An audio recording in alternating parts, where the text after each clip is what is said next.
Alright, so I'm Leach, and this is my wife April, and this is our 1995 Chevy G20 van. Cherry bomb. So give you a quick rundown on it. We got it from Gainesville, Georgia, and we're originally from Jacksonville Beach, Florida. I had to fly up and pick it up, drive it down, and it was completely bone stock when we got it, down to 15 by 7-inch rims and dry rotted tires, which was fun driving back on the way. And it was pretty much a work van, hauling carpets and stuff. So we put 15 by 8 rally wheels, front and rear, police hubcaps, and reworked all the turn signals, all new headlights, tail lights. Just kind of gave it a rundown. The original mirrors had a bunch of dents in them, so we got new mirrors off of, of course, eBay. Gotta love it. And we did a custom exhaust. It's a 305 TBI engine with hooker headers and cherry bomb mufflers, a M80 glass pack in the front and a super stock in the back with stainless steel exhaust tips. And all this was done in our driveway in Jacksonville Beach. So if you want to walk around check out the inside of it. Talk about the front? Oh yeah, so we got we found the glass amber fog lights off of eBay. Hunted them down. Took a little while, got in a bidding war and got them. Turn signals, headlights, all that got swapped out. It was all sitting for a pretty good little while. Want to put the other, just a few other things, looking for the chrome, longer bump bushings on the front. That's really about it on that. I kind of like the way the front ends are. I enjoy the 70s, but they all have their own. All right, so on the driver's side, basically, we went through and put a tachometer, a backup water temperature gauge for the engine, because you can never not know enough.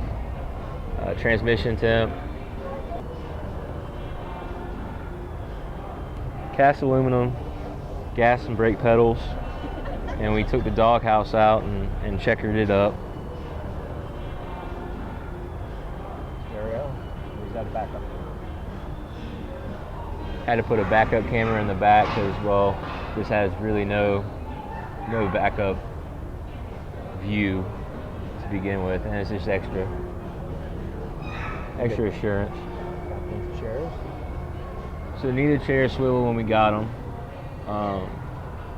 but we wanted to keep the storage cubbies that they have underneath, so we fabricated up some swivel seats from a tractor, and those work pretty nice now.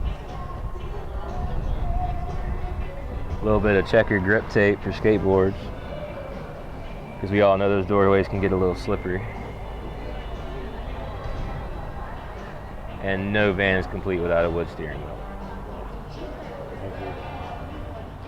All right, so if you step over here, we'll check out the inside.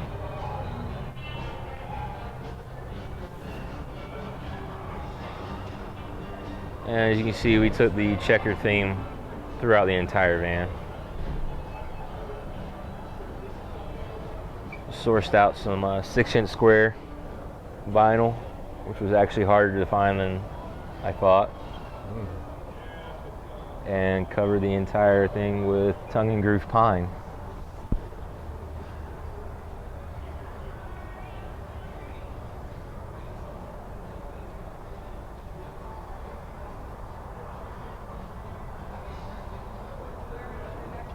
We did all 2x2 square aluminum tubing for the framing.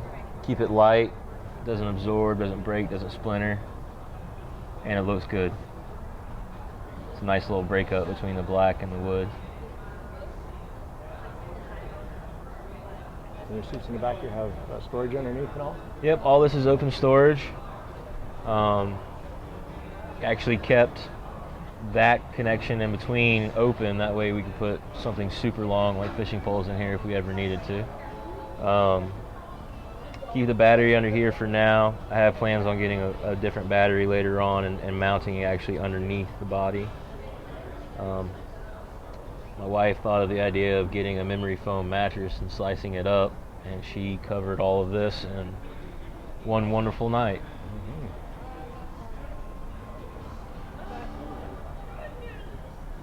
This is seriously completely gutted when we got it, and we got it in August. The beginning of August we got it, and we started on it. The flooring went down August 29th. And you got your sink. I guess you hook up there too whenever you. We do. You know, we've got tables that we'll put up outside, but if need be, we'll throw the cooktop on top there and do what we've got to do on those wonderful rainy days. I've got my little water system underneath the right side and storage on the left.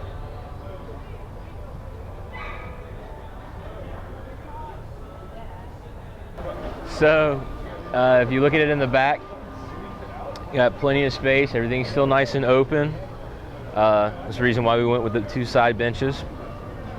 We've got aluminum braces that are stored underneath the seat that come across and set inside. And then the back panels come and lay down in the middle and create our bed.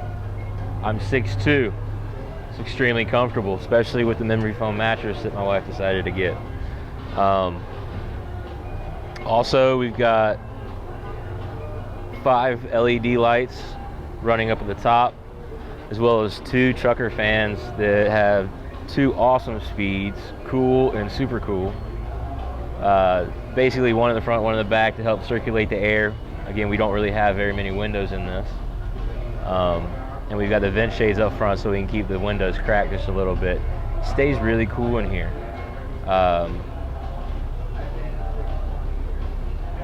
Hooks. Oh yeah, and also we've got our hooks set up in the top because we're planning on going to California for Christmas, and along the coast as we go, we're going to stop in and hit up some surf spots so we can hang our surfboards up top. It can fit a 12-foot surfboard from the back to the front, which is pretty nice for some weak waves. That's also the reason for the bracket, so we have the space here. Also, if we don't want to have it in the headspace, the braces can go across so we can slide surfboards either underneath or we can hang them from the brackets that are located up in the roof, depending on which boards we have. We can put a 12-foot board on the top or a 10-foot board on the floor. Just makes it nice so we don't have to be in the sun melting away, and we can still utilize the bed and everything like that while keeping everything locked down and secured. Move a little bit further out. Later we'll add a smoother bumper, get rid of the trucker bumper, and incorporate the trailer hitch into that actual bumper with a hideaway with the plate. That's later on with more fabrication, as well as cutting these out and utilizing the space that's hidden within the doors. Just for the time being, we've got these set up, but eventually they'll come down to where they'll both create nice little tables for us to work off of or cook off of or do whatever we're wanting to do. We're very excited. Better view is you can see these lovely curtains that my wife made up. They have the cherry pattern on top, on the inside, to go along with the cherry bomb theme, but it's the blackout material on the outside, and pretty much on the sunniest days there's really no light that comes in this that we don't want. This is denim, so this is heavy duty. Yeah, and the denim fabric, which is really comfortable and durable. Black is always a challenge, but it always is good for stains. And April came up with putting the sections in the middle when we found out that the fabric store didn't have quite enough fabric to go full black. And she whipped that up at the lickety split, and 2 days ago. it looks great, I think. We stayed up late and knocked her out. Just for that. Oh, And what's next? You have the. Where are you going next? Oh, also with We also have for the door panels. so normally you've got the locking latches that are in the corners, but because we want to utilize as much space with the benches, the way that the latches function, we weren't able to keep them in here and keep this all the way forward. So I went and made some leather straps and fastened them to the factory positions with aluminum brackets. So now we have limiting straps, and I just use my T-tool for my sockets to prop that specific door up. Because for whatever reason, that one doesn't want to quite stay, and this one does. I don't know. And next. Gravity. And what's next? Where are you going next? So we've got planned out for Christmas. We've decided to accumulate all of our PTO, and we're gonna take a road trip all the way from Jacksonville Beach to the West Coast in California. Hit up Vegas, Austin, Texas, kind of see all the different random places, but nothing's fully planned out. We're leaving December 15th, and we're not coming home until New Year's. Just kind of wander, enjoy the van, enjoy some sights, enjoy some time away from everything. Put a lot of work into her. We want to utilize it. A lot of hard work. Now it's time to enjoy it and figure out what we need to do to make it better, because that's all trial and error after that. And if you want to follow us our trip, we can check out us at Instagram page. It's Postcards from the Van on Instagram. We've been updating everything with our actual working and putting everything together, and now it's time to do the fun stuff, which is traveling. So check us out and see where we go. Best Chevy. All right. Cool little plaque there, yeah. Best Chevy's going to go to number 42. Number 42. All right. Jacksonville. Yeah. This is the red Chevy G20 with the black and white floor, the cherry bomb. Cherry bomb. Checker bomb. You get it? One more. It's a really cool interior. They came down from Jacksonville. I think it's one of their first van events.